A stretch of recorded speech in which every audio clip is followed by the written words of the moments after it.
औज़ुबिल्लाहिमिनश्शैतानिर्रजीम बिस्मिल्लाहिर्रहमानिर्रहीम अस्सलामु अलैकुम व रहमतुल्लाहि व बरकातुहू। दोस्तों, मेरा नाम है समदीन और आप देख रहे हैं हमारा यूट्यूब चैनल इस्लामिक इंडिया।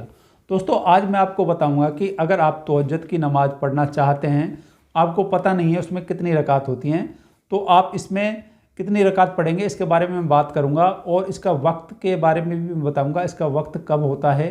और आप अगर मतलब जो तहज्जुद की नमाज़ है उसको मतलब पढ़ना चाहते हैं, शुरू करना चाहते हैं, तो उसमें कितनी रकातें पढ़ी जाती हैं और उसका टाइम क्या है, तो इसके बारे में हम बात करेंगे। तो दोस्तों आइए शुरू करते हैं वीडियो। तो दोस्तों सबसे पहले हम क्या कहते हैं कि जैसे हमने इशा की नमाज़ पढ़ी है और आपको पक्का इरादा है कि हम जैसे मान लीजिए हमने इशा की नमाज़ पढ़ी है और उसमें जो 3 वित्र होते हैं वो वित्र क्या है, वो भी रात के होते हैं। मतलब वो इशा के टाइम ना पढ़कर अगर आप उसको लेट नाइट पढ़ते हैं, जैसे मान लीजिए आपने नमाज़ पढ़कर आप सो गए और जब भी आपकी आंख खुली, मान लीजिए चाहे हल्की सी आंख आपकी झपकी लगी है, तो भी आप उसको पढ़ सकते हैं और इसमें कोई हर्ज नहीं है कि जो आपकी नमाज है मतलब फजर की, उससे पहले, उसके टाइम से पहले, अजान से पहले आप कभी भी उसको पढ़ सकते हैं। जो 3 रकात वित्र होती हैं इशा की नमाज में, ये रात के वित्र होते हैं और जब हम इसकी नियत करते हैं तो इसकी नियत भी इस तरीके से होती है, नियत करता हूँ मैं 3 रकात नमाज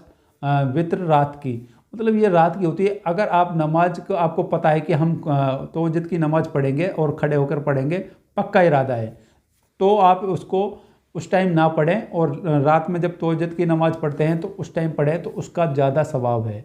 लेकिन अगर आपको पता है कि हमारी नींद नहीं खुली, तो आप उसको साथ ही मतलब जब इशा की नमाज़ पढ़ते हैं तो तभी पढ़ लीजिए, तो बेहतर होता है। कई बार ऐसा होता है कि मतलब हमने ज़हन किया लेकिन हम सो गए और हमारी आंख नहीं खुली, तो वो वित्र रह जाएंगे। तो उस कंडीशन में आप पढ़ें, लेकिन आपका पक्का इरादा है कि हम रात में खड़े होकर पढ़ेंगे, तो रात में पढ़ेंगे तो उसका ज़्यादा सवाब है। तो इस तरीके से आप नमाज़ पढ़ सकते हैं। और तहज्जुद की नमाज़ जो होती है इसमें कम से कम 2 रकातें और ज़्यादा से ज़्यादा 8 रकात इसमें पढ़ सकते हैं। 2-2 रकात की नफिल नियत करेंगे और तहज्जुद की नमाज़ पढ़ सकते हैं। इसका कोई टाइम नहीं है। जैसे आपने नमाज़ पढ़ी और आपकी हल्की सी झपकी लगी और उसके बाद आप खड़े हुए, तो भी इशा के बाद भी पढ़ सकते हैं और जब आपकी आंख खुलती है तो आप कभी भी आप पढ़ सकते हैं।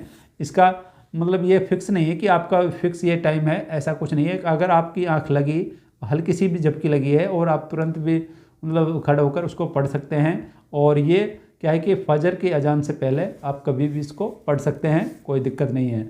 इसके अलावा कोई भी अगर आपका सवाल हो तो आप हमें कमेंट कर सकते हैं, हम उसका जवाब देंगे और हो सकता है तो उस पर वीडियो भी बना दें। तो मिलते हैं फिर किसी नई वीडियो में नए टॉपिक के साथ, तब तक के लिए खुदा हाफिज।